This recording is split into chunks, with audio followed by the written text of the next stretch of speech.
everyone, welcome back. So in this video we shall take a look at a different kind of a distribution, that is that's the hypergeometric distribution. So what is the setup for this distribution, right? So this is an experiment where you have the following properties. So you're picking a sample of size m from a population of n items. Okay, so all of these numbers will be given to you in the problem. So you're picking small n number of items from capital N. You're selecting them without replacement. That means it's the same as choosing n out of small n out of capital N items. Okay, you cannot repeat the same item two times. That's what this means. So in the population, so out of these capital N items, right, k items are classified as successes and the remaining are failures. So we have a total of n items, out of which k are successes. So obviously k minus n are failures. And we are picking out of n, we are picking small m number of items. So the number, a hypergeometric random variable, is the number of successes that result from this. So the number of successes in this n items is the hypergeometric variable. Okay, so here is an example. We have an urn of 10 marbles, 5 are red, 5 are green, and we randomly pick 2 out of 2 marbles without replacement and count the number of red marbles we have selected. So we have total 10 marbles, out of which 5 are red, 5 are green. So we are interested in the red marbles here. So that's the success. And this is a failure. And out of these 10, we are picking some 2 marbles and we are interested to know the number of 2 marbles. So the number of red marbles we have in this 2 that we have selected. So that number of red marbles would be the hypergeometric random variable. So capital N is the number of items in the population, k is the number of successes in the total, n is the number of samples, a number of items we are picking, and x is the number of items in the sample that are successes. So this x here is this should have been a capital X. This x here is a hypergeometric random variable. It has 3 parameters, and usually you stick to this order. The first one is the total number of items. Second one is the total number of items you're picking. K is the total number of successes available in the population of capital N items. Okay, so this is the order. So what does the PMF of this look like? So the PMF part of this, so remember every probability distribution has 2 parts. One is the probabilities and then is the values the random variable takes, right? So the probability part is a little easier here. So remember so x is equal to small x. That means we have small x, maybe I'll just call it I so that I can distinguish. So x is equal to I, that means we have I successes, right? That means out of k, so remember we have total k successes. Out of k we have chosen I successes, but we are picking total n items. So if I are successes, that means we have chosen n minus I failures, and in total there are n minus k failures, right? So we have chosen I out of k successes, right? X is equal to I. That means the remaining items, that is n minus I, are failures, and we are choosing them out of the n minus k failures, divided by total number of ways of choosing small n items out of n, right? So remember here it is n. We are picking n number of items. So this part is easy to write. Okay, so we have this choosing here because we are choosing the items. The order here doesn't matter. So what values can x take? So this is a slightly more complicated. So there's a number of restraints on x. So remember, x is the number of successes in the sample, right?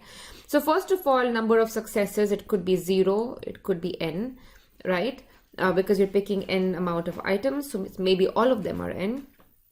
But there are a few other restrictions.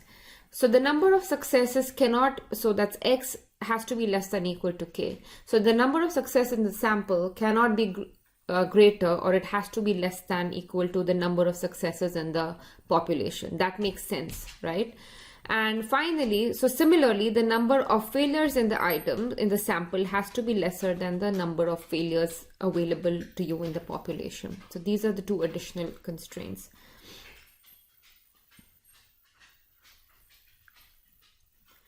So the next question is this a valid PMF? Okay. So here is a result.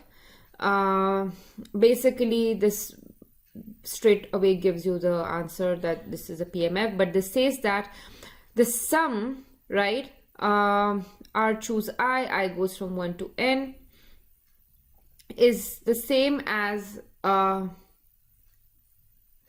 n choose n. I think there is probably, oh yeah, no. So basically this expression here will tell you that the sum is equal to 1. Okay, so this is you don't need to verify this.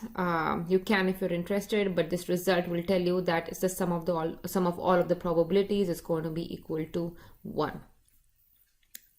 So next, again, we need to then compute the mean and the variance.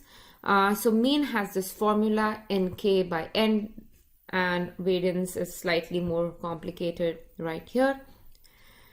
So the way you're going to do this is you're going to first compute expectation of x to some power r. So remember, x goes from 0 to n. There are all of these other constraints here that I haven't written because it will just crowd up this summation. Okay, but remember that this is only a part of the constraints. So x raised to r, and then I have the PMF here. I have just rewritten this, right? X raised to r can be written as x raised to r minus 1 times x, and nothing else is changed. So here are two additional results. Okay, so xkx. So I'm looking at this part. So this part, sorry, not this one, this part. Okay, so you evaluate that part and you can show, okay, so this is fairly straightforward. You can figure this out on your own, but you can show that x times k choose x has this formula, and n choose capital N choose small n can be written in this way. Okay, so once you have, so we are rewriting this term and this term in the denominator, right? Then you plug back these two new expressions and you get this. Okay, so remember the summation is over x, so nk and this n in the denominator have nothing to do with x. These are constants, so these come outside. Then we do a variable transformation. J is equal to x minus 1. So j is x minus 1, so x is equal to j plus 1, right? So I have this substitution here. So wherever you have x, you plug in, let's see, you plug in j plus 1 there. Okay,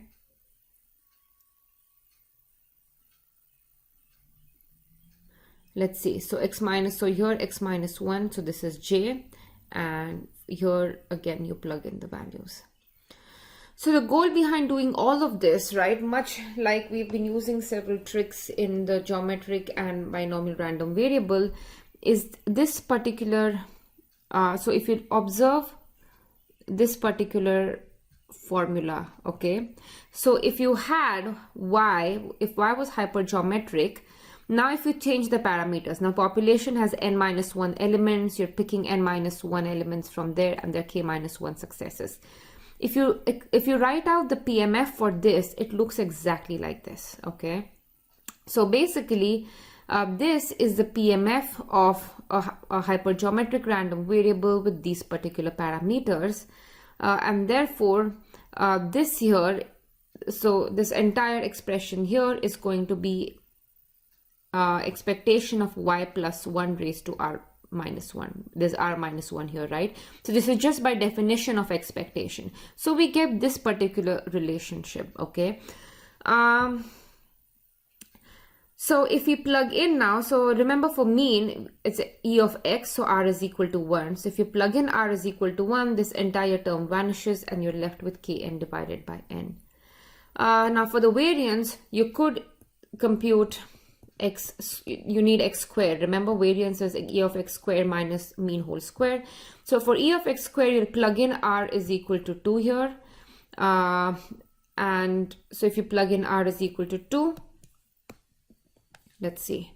So this is, I think this is in this problem. I've included this in the practice problem set, but I'll just, briefly talk about it here. So e of x squared will be then kn by n expectation of y plus 1, right? Because 2 minus 1 is 1. So this will be kn by n. We know expectation of y, right? So we know x had parameters. Let's see. Maybe I'll write it here, right? So x was hypergeometric. I don't know why I'm writing n. X is hypergeometric with n, n, and k. Okay, and if that is the case, mean is kn by n. So y is hypergeometric with different parameters, but the mean is now going to be k minus 1 times small n minus 1 divided by capital N minus 1, right? So in place of capital N, small n, and k, we have these numbers, right? So it's going to be k minus 1, n minus 1, and n minus 1 plus 1. And then it's just slightly tedious algebra, but you can open these things out and simplify it, and you can show that variance has this particular form.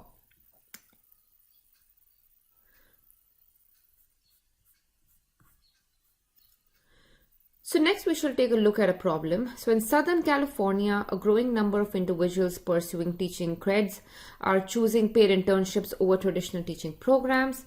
A group of 8 candidates, okay, so we have 8 candidates for 3 local teaching positions. There are 3 positions, 8 candidates, consisting of 5 who had enrolled in paid internships and 3 who enrolled in traditional student teaching programs. So out of 8, 5 did paid internships, 3 did student teaching programs. All 8 appear to be equally qualified, so 3 are randomly selected. So we are picking 3 out of 8 candidates. So y is the number of internship trained candidates who are hired. So success in this case, because we are interested in the internship trained candidates, we shall call that to be a success. Okay, so if you have this internship, it's a success. A, does y have a binomial or hypergeometric distribution? So in this case, we are choosing, so we have, so remember the parameters involved, or not remember, but note that the parameters in the binomial and hypergeometric are kind of different, right? So here we have a hypergeometric distribution. Why? Because we have n is equal to 8, out of which we know the number of successes, right? You don't have this in binomial random variable. We know that 5 out of these 8 are trained in this internship, and we are picking n to be 3. In binomial, you only have the number of trials, right? And there you don't have this total, this notion of capital N. So find the probability that 2 or more internship trained candidates are hired. So y is hypergeometric. You want to find probability that y is greater than or equal to 2. And then find the mean and standard deviation. So y is hypergeometric with these probabilities. So greater than or equal to 2. So remember, y can not take values more than 3, right? Because it has, remember, so you have to keep in mind all of the constraints here, okay? So with all of the constraints, y can only take value, or wait, I'm suddenly calling it x, but I guess this should be y. So y can only take values 2 or 3, right? So you plug in the formula and you get the answer. It's not hard. For mean, you just remember the formula for the mean, and same for the variance, okay? So next, so this is binomial approximation to hypergeometric distribution. So what does it mean?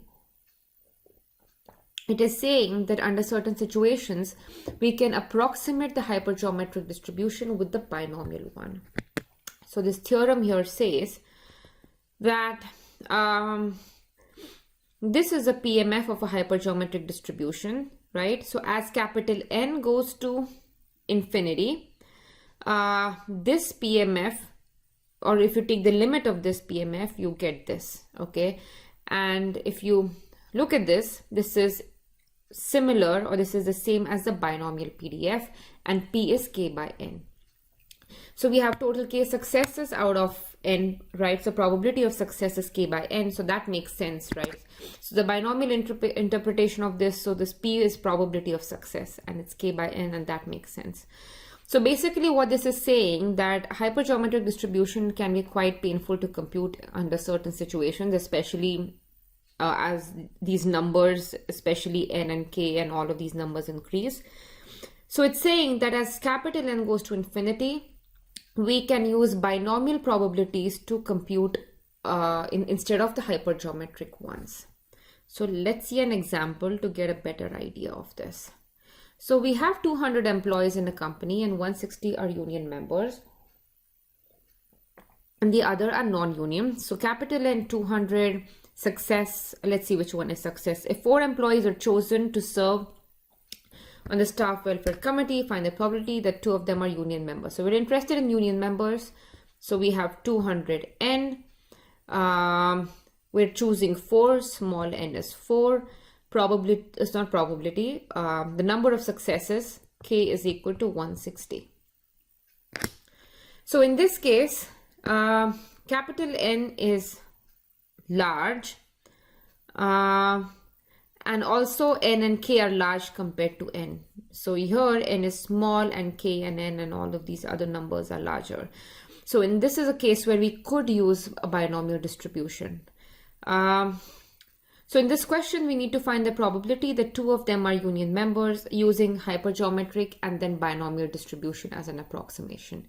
And then we'll see what is the difference between the two answers, and that will be the error of approximation. So X is hypergeometric, that's the number of union leaders in the sample. X is equal to 2. This is the formula. This is fairly easy, just plug in and you get this. Now, according to the approximation, right? So remember here,